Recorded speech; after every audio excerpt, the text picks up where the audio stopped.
In the history of Star Wars legends, there are few symbols more mysterious than that of the violet lightsaber. Among the Jedi, it is a mark of individuality, a blend of discipline and aggression, famously wielded by Jedi Master Mace Windu or Jaina Solo. But among the Sith, it means something entirely different. For a Sith to wield a purple lightsaber is to reveal something rare, a mind that has touched both sides of the Force and refused to be ruled by either, where red represents domination, and green or blue represents serenity or being a guardian. Purple stands between them, not as a compromise, but as an evolution. It is the color of those who have learned to bend the dark side without being consumed by it. Today we're focusing exclusively on Star Wars legends, examining 3 of the only Sith Lords known to wield purple blades, and what that color truly reveals about their relationship to the Force. First, we will examine Darth Traya, a philosopher who saw the Force itself as a corruption. Then Darth Acina, the Empress who embodied control and unity in the chaos of a fallen empire, whose own philosophy mirrored that of the ancient ruler Marka Ragnos. And finally, Revan, the Jedi, and the Sith, whose soul became the living embodiment of balance. Each of them represents a different kind of purple, one intellectual, one political, and one spiritual. And together, they reveal why violet has always been the rarest color in the dark side spectrum. Let us begin with Darth Traya, the philosopher of the void. She was condemned before she ever fell, long before she was Darth Traya, before Malachor V, before she spoke of betrayal and of truth, she was Kreia, a Jedi consular on the Dantooine enclave of the Jedi Order. As a teacher, a seeker, and a philosopher who believed that the Force could be understood through study and experience, but not through blind faith alone. But the Jedi Council feared her teachings. They saw how her students, namely one by the name of Revan, began to question their teachings. When Revan defied the Jedi Order and led the Jedi into war against the Mandalorians, the Council didn't just punish him, they punished his master as well. Kreia was exiled, not for falling to the dark side, but for asking questions and questioning the teachings of the Council, for trying to understand why Revan fell, and whether the Council's refusal to act had driven him there. Kreia was cast out for curiosity, for seeking the truth, and that exile broke her faith, because the Jedi didn't banish a Sith Lord, they created one. Alone and stripped of her purpose, Kreia left the Republic behind. She began by retracing Revan's footsteps, traveling across the Outer Rim, through battlefields, ancient temples, and the scars of the Mandalorian Wars, searching for the answer that the Council refused to face. Her journey led her to Malachor V, where the final weapon of that war, the mass shadow generator, had torn a wound in the Force itself. It was there, among the dead, that Kreia's faith finally died with them. The Force felt wrong to her now, alive, manipulative, cruel, and in that echo of destruction, she found others who felt similarly. The Sith Triumvirate, Nihilus, Sion, and Traya, was born from this revelation. But Kreia was not a Sith in the traditional sense. She did not seek to dominate the Force, but to understand it, and to ultimately destroy it. At first, she wielded the red lightsaber of her new order, but as her philosophy evolved, her relationship with the Force became much more complex. She began to see that the light and the dark were not opposites, but reflections of each other, parts of the same will that enslaved the galaxy. When her apprentices eventually betrayed her and stripped away her connection, she lost everything. But unlike most Sith, she didn't die from weakness. She rebuilt herself, and in doing so, she rebuilt her understanding of the Force. When Darth Traya re-emerged, she wielded multiple purple lightsabers, controlled entirely through telekinesis. At the archives, we call it the Trayus form. It was both beautiful and horrifying, blades orbiting her like thoughts given physical shape, each one a symbol of her detachment from the world and from the Force that once bound her. Her purple weapons represented not balance, but rebellion, the merging of insight and defiance. The Jedi had rejected her for questioning the Force. The Sith had destroyed her for trying to understand it. And yet in the end, she believed that she transcended both. For Traya, purple was not peace, it was clarity.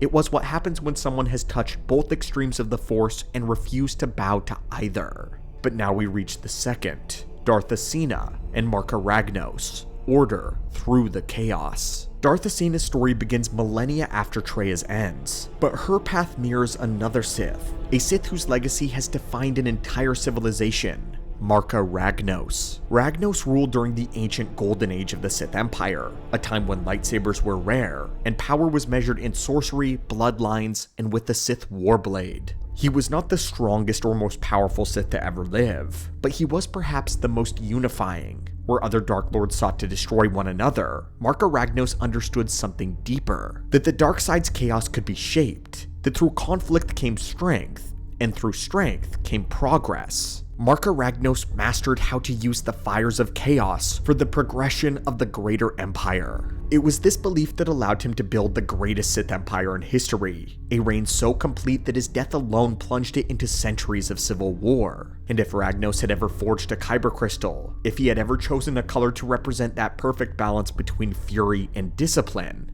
it would have been purple. Centuries later, another ruler would echo this same philosophy, the Empress Darth Acina. Darth Acina was not born into power, she earned it the Sith way. Trained on Korriban, she survived the tomb trials of the Valley of the Dark Lords, and rose through the Dark Council itself, eventually leading the sphere of technology. She commanded access to the Arcanum, a vault filled with the Empire's most dangerous relics, among them the Dark Staff and the Seeds of Rage. Her mastery of knowledge made her one of the most feared and respected lords in the entire Empire. But Acina's true test came when the Eternal Empire of Zakul invaded. The Dark Council crumbled, the Empire fell into chaos, and through it all, Darth Acina endured. Where others died in defiance, she adapted. She negotiated with Arcan, waded through the storm, and when the galaxy shifted again, she rebuilt what remained of the Sith. Her rule as Empress was defined not by conquest, but by calculation, a careful balance between dominance and through diplomacy, and the color of her weapon reflected that belief. Acina wielded a purple double-bladed lightsaber, a color almost never seen among the Sith. To her though, the weapon was not rebellion, it was a statement, a symbol that she commanded the dark side without being slave to it. She was pragmatic, disciplined, and unnervingly calm, drinking only purified water from Droman Khas, rising early, practicing lightsaber drills long after others had grown complacent. She was the image of restraint, a ruler who embodied the philosophy of Marka Ragnos. Both Ragnos and Darth Acina ruled during times of transition. Both believed that the Sith's power needed to be guided, not unleashed blindly. Both saw unity as the ultimate form of strength. Ragnos' death ended the Sith's golden age. Darth Acina's death ended their last stable empire, and both were destroyed not by their weaknesses, but by the very power that they attempted to control. Acina's final act came on Iokath, where she sought to claim an ancient superweapon for the Sith. She believed that she could control it, that discipline could tame the weapon's godlike energy, but when she sat upon its throne, it rejected her, it consumed her. Her last words were an apology, a moment of realization that even her mastery had limits. In death, she proved her philosophy true. Even the most refined order can collapse back into chaos. If Marka Ragnos' scepter had contained a crystal, it would have glowed with the same violet fire as Acina's blade. Both stood for the same truth, that power without control destroys itself. And among the Sith, that understanding was rarer than any weapon or any title, because Acina, like Ragnos, ruled not just through fear, but through focus. Her purple blade wasn't a rejection of darkness, it was proof that she had conquered it. The final Sith, Revan, the balance made flesh. Revan's story is the story of the Force itself, creation and destruction, conviction and doubt, light and dark entwined within one. He began as a Jedi Knight, wielding a blue lightsaber, the traditional color of a Jedi Guardian. Revan was brilliant, charismatic, destined to lead. But when the Mandalorian Wars broke out and the Jedi Council refused to act, Revan would not accept their passivity. He believed that the Force existed to protect life, not to hide from it. And so Revan defied them. He led his followers into battle. He won the war. And in doing so, he opened himself to something far worse. At the war's end, Revan and Malak sought the source of the Mandalorian's strange power, a power that could reshape entire planets. That search led them to the world known as Droman Khas, and ultimately to Darth Vitiate, the true emperor of the Sith Empire. Vitiate didn't simply just corrupt the Jedi, he broke them. He tore their minds apart and rebuilt them as Sith under his control and under his domain. But here's where Revan's story becomes unlike any other. Even under Vitiate's influence, even when he forged his new weapons, one red and one purple, a part of the man he once was still lived. The red lightsaber reflected the corruption forced into him, the hatred and dominance that Vitiate demanded. But the purple blade was different. The purple was forged by Revan's own hand, not by command, a weapon of the Sith, yet colored by something else entirely. It represented the part of Revan that still believed in the idea of balance. It was as if, even in the depths of darkness, Revan could not stop reaching towards the light. He was no longer the Jedi's hero, but he was not truly the Sith Lord either. His purple saber was his confession, an admission that he was both. While Malak gave himself wholly to the dark side, Revan carried both colors, red and purple, the outward proof that even the Sith could not erase him completely. He still believed power should serve purpose, and that quiet spark of balance, that small defiance would one day save him. When Revan was betrayed by Malak, defeated, and left for dead, the same fragment of light allowed him to be reborn. The Jedi healed his mind, wiped his memories, and he began anew. But that buried half of him, that instinct for balance, never disappeared. When he returned in many depictions, Revan wielded purple once more, but this time as a Jedi, and eventually alongside a green lightsaber, a color that represents knowledge and peace. Where once he had fought with purple and red, he now fought with purple and green, the colors of war and wisdom, side by side. They told the entire story of Revan's life without a single word. The purple blade that began as a Sith's confession had become a Jedi's truth. It was proof that even in his darkest hour, Revan's soul had never truly belonged to the dark side. He had been corrupted,